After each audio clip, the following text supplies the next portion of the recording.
This is the porch. You come up here. I come up there to relax.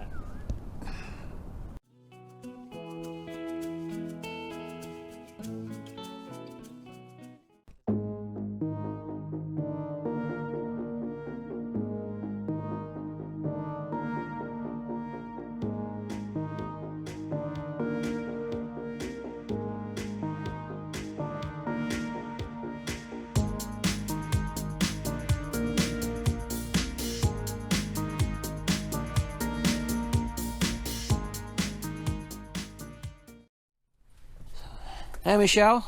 Hello, how you doing? Good. This is Michelle, and this is her rig. Hello, everyone. So you want to tell us a little bit about this rig, Michelle? Sure. Well, it's going to be a lot of information really quick. So it used to be a 1980 school bus. It was converted back in between 2012 and 2015. And of course, like any project, it keeps going. The bus door is a solid door now. It's no longer hinged. It's more secure that way. The bus has been an ongoing project. If you look above your head, you'll see my bicycle. I have 8-foot ceilings in here, so I have plenty of room. It has had a roof raise on it, a 22-inch roof raise. When you come in here, I have a positive airflow system over here. This pulls air from outside, run it through a regular AC filter, through a little thing, and I can turn it on. I can put fresh filtered air in here for allergies and other stuff. Also in here you can see my solar that's coming in. Currently I'm bringing in 71.9 watts from my 800 watt system. Okay. It's a cloudy day, so it's not going to bring in that much, but I find in cloudy days your system brings in about a tenth of what you have available. Shut off for the solar. This is an emergency shut off just in case there's something shorting out. The solar doesn't care whether it's connected or not. And this is before my charge controller. This is what my current battery setup is at. So I'm at 1233 and I use the voltage method right next to it. Eventually it'll change and I'll have a battery monitor or something like that. So I'm closer to like a little below 70% right now. So at 12.3, you're not at full power at 12.3. No, I'm not at full power. It needs to be 12.7 before I'm at full power. A little bit of a wiring mess, but this is all my electrical right down here. And you did all of this by yourself? I did this all by myself. I actually bought a 1,000 watt modified sine wave inverter first, and it couldn't handle the surge of the refrigerator, so I had to go to this model. I, however, do not recommend this model. Just problems I've had. I won't go into it. Okay. Just read the reviews and make your own decision. And what model is that? This is an Ames pure sine wave low frequency inverter. So you know how you get, some people are sensitive to EMF fields, so you know you'll feel this buzzy whenever you're around stuff that's not clean sine wave. So this doesn't give you that buzzy feeling. So basically the way it changes the AC from DC to AC, it has a big old massive transformer in it, and it just makes it clean so you don't feel buzzy. Some people it doesn't bug at all, so, but it is pure sine wave, so I can run anything I want off of it, provided my batteries can handle it. The battery bank is actually right here. Basically, the thing that runs people down in the golf cart runs my entire electrical system. Cool. Everything on the dinette is designed to lift up. And, sorry, Jesse. I'm sorry, honey. I know. And it's designed to lift up out of the way so I can make this one big open space should I ever need it. Okay. I rarely do it except for whenever I get the bike down. I don't really need to do that much. Okay. The windows, these are custom made windows. It has the original safety glass from the bus itself. And it's double pane, and it has a low E tint on the outside. And they double as a kind of an egress window. So if you had to, you could probably crawl out the windows. I don't know how fast you could do it, but you could definitely do it. Oh, okay. You got a nice little latch here, and you could jump out if you need it.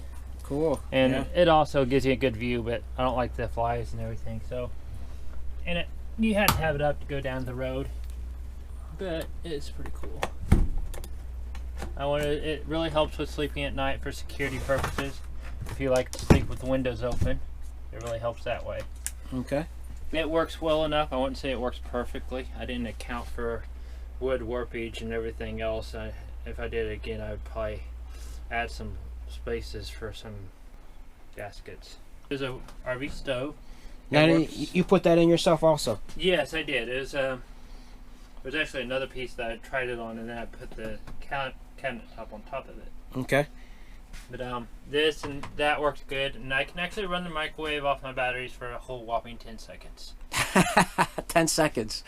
Okay. But the wok, and that's like my favorite. So that's your storage area up there. Pretty much. It's like my favorite appliance to cook. It's my hot water heater. It's really nice. It's designed for residential. The only reason I went with residential is because it had the outside vent. Okay. I didn't want to have propane puts a lot of moisture in the air, and I didn't want that in here. So, and the reason it's in here is because all my propane is located underneath here. I got 4 propane tanks running everything between generator, Mr. Buddy, and 2 propane tanks for the bus, so I can swap. And usually they go out of propane right about the same time I run out. This is also plumbed into a little solenoid that I got in the floor right here, and I have a little switch. I'll turn on, and I'll come on, you hear it running on. When it kicks on, it's going to start running hot water through my flooring, so I have hot water flooring. I see. It uses my drinking water, so every time I actually use it, I flush out all the water in the pipes, don't have to worry about any problems. Okay. That way. And it's really nice for the cooler mornings. I haven't got it hooked up quite yet for the cold mornings. Okay. But that's all work in progress. Everything always is. I have a massive amount of storage over here. Okay. Yeah, you do have a lot of storage. Dual sinks, I do not recommend it. I thought I'd need it, but I really don't need it. So right now I got a cutting board over here and storage underneath it. It works great. The one and only plant that survives in here. It's a self-contained system, and of course my dishes, they all drain where they store. Okay. So whenever I do the dishes, I put them back up there. They drain there, they dry there. I don't have to put them up twice. It saves me a lot of time. And you put all this in yourself also? I did. You did everything in here by yourself? Yes. I wanted the experience to do it. I would take the help now. Before I wouldn't. Anyhow, so this is Oklahoma Blackjack live edge lumber. I found a local place and I cut it myself. It was a real pain to do. I'd probably do it again. Oh no, I'm not quite sure. And of course here is the wood stove. It's another source of heat. So I have about 3 or 4 sources of heat in here. Coolness, I figure I can always drive somewhere cool or run down the road with the windows down, which I did. I do have an AC down there and one in the back for desperate situations for the puppy dog. Okay. But for the most part, I just run with the windows down. Speaking of puppy dog, you have a dog, right? Yes, she is back in her crate right now. And what's her name? Her name is Jessie. Hey, Jessie. Pouting right now because she's in her crate. How are you, Jessie? Good girl. You're so pretty. Well, I can tell you from experience, I've met Jessie and she's really a sweetheart. Refrigerator. It is a 5 cubic feet freezer with an external temperature controller. I've got these on Amazon. But basically you plug the refrigerator into that and you set the temperature you want it at.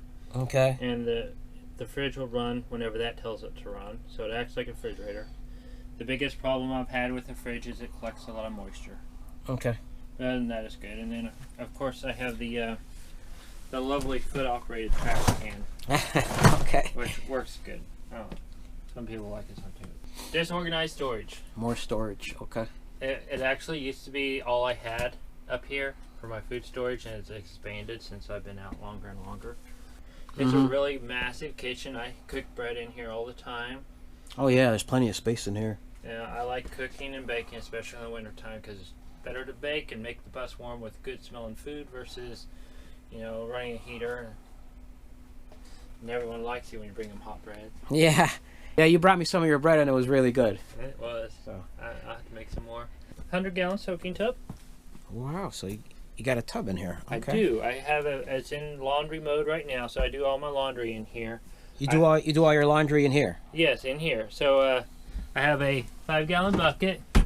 I put some water in there, throw some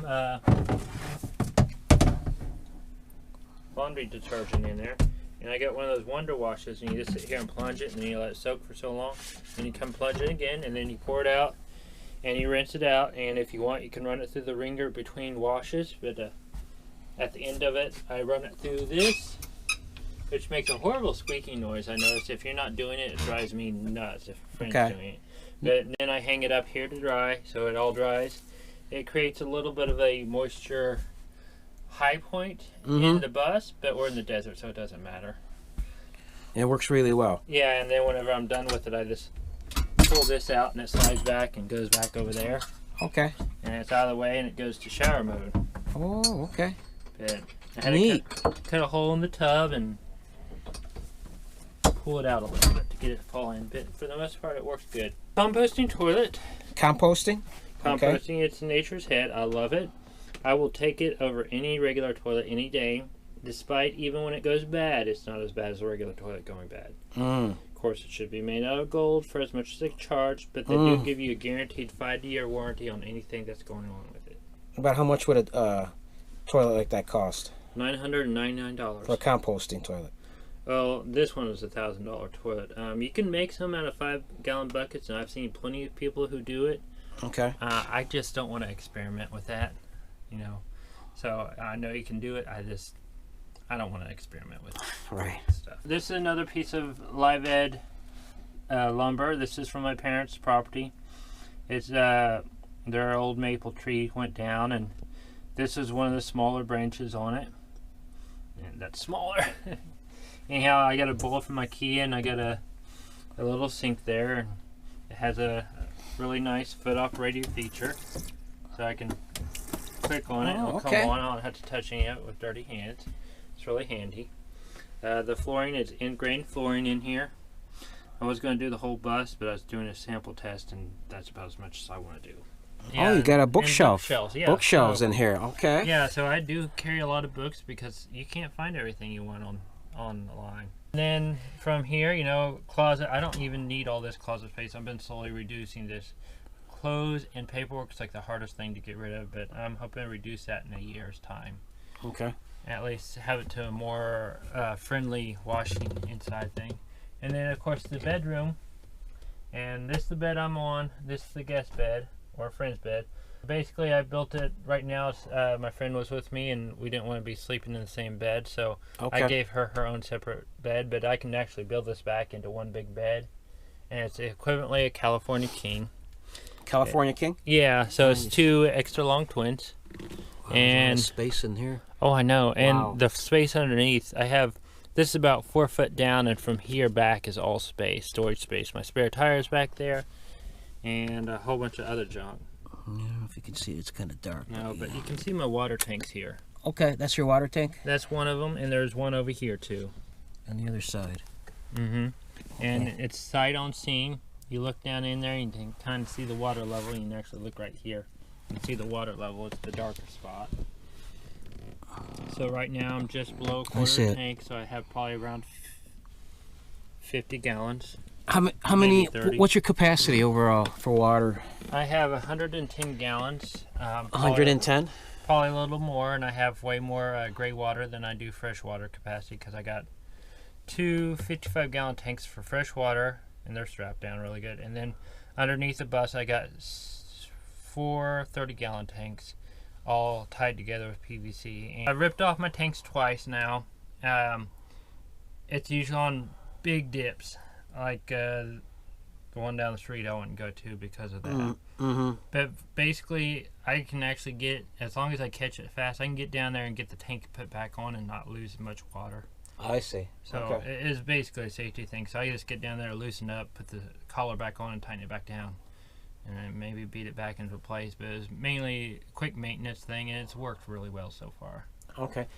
Well, one thing that's unique that you were telling me about this rig is you actually have a porch on top. I do. If you step back, and I'll pop the hood up, or pop the deck up. This is my finger saver here. This is more than heavy enough to dismember parts of your body, I'm sure. Whatever you stick in it, but all right. Wow. And then if you want, you can actually bring your foot back here to the toilet if you feel comfortable enough. So this is the porch. You come up here. I come up there to relax. And not everyone knows that I'm up there. Okay, and you have all your solar. Yeah, so currently half my solar is tilting. Okay. But I'm hoping to have it where I can hit a button and it'll find the sun and it'll make the best angle possible. I'm hoping to do both the sets of panels like that, but right now only one of them. That's the way it looks. Okay. Yeah. Cool. My vent security, I open that up and lock that in, and you're gonna have one heck of a pry bar to get that open. Oh, okay. Yeah. So that's your security. That's my security and vent. It Your also security doubles vent. as an egress, so I can escape should I need to. Okay. And I just let it go and it kind of slows back. But that's another thing. These are all really heavy things. They have thicker skin on the outside of these than this was on the outside of the bus. Now I noticed, like, when you walk in here, you pretty much have a lot of room above your head. You're pretty tall, right? Yeah. How tall are you? 6'3". You're 6'3", and you have plenty of space walking around in here. Yeah, I got actually 3 levels here. So you got the first level where you walked in, and it helps divide the space up. It makes it feel bigger because you got division of space without losing space. Is this rig easy to drive? Generally speaking, is it easy to maintain, easy to drive, or?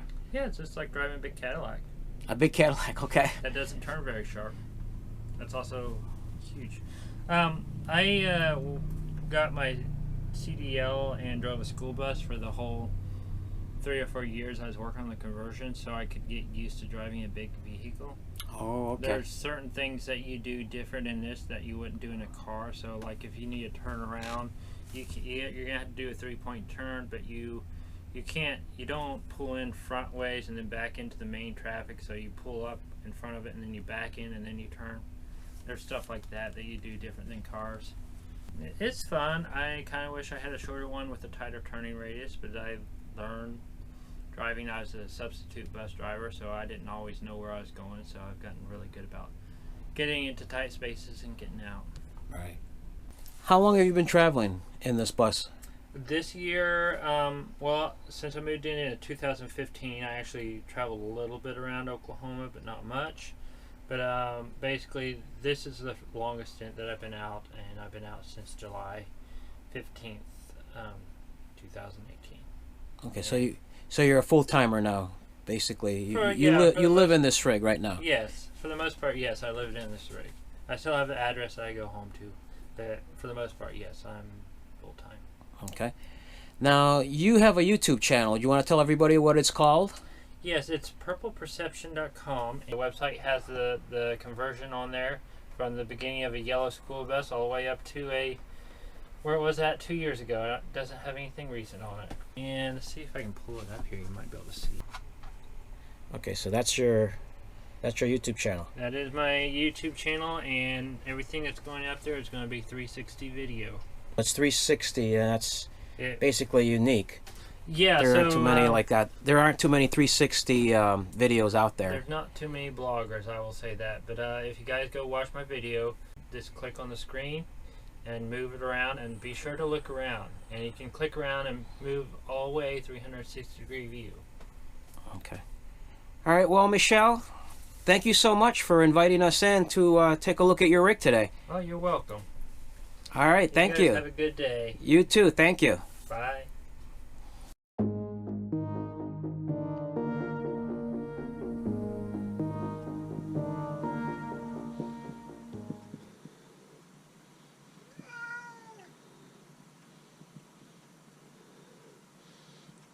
These guys are waiting for Sal.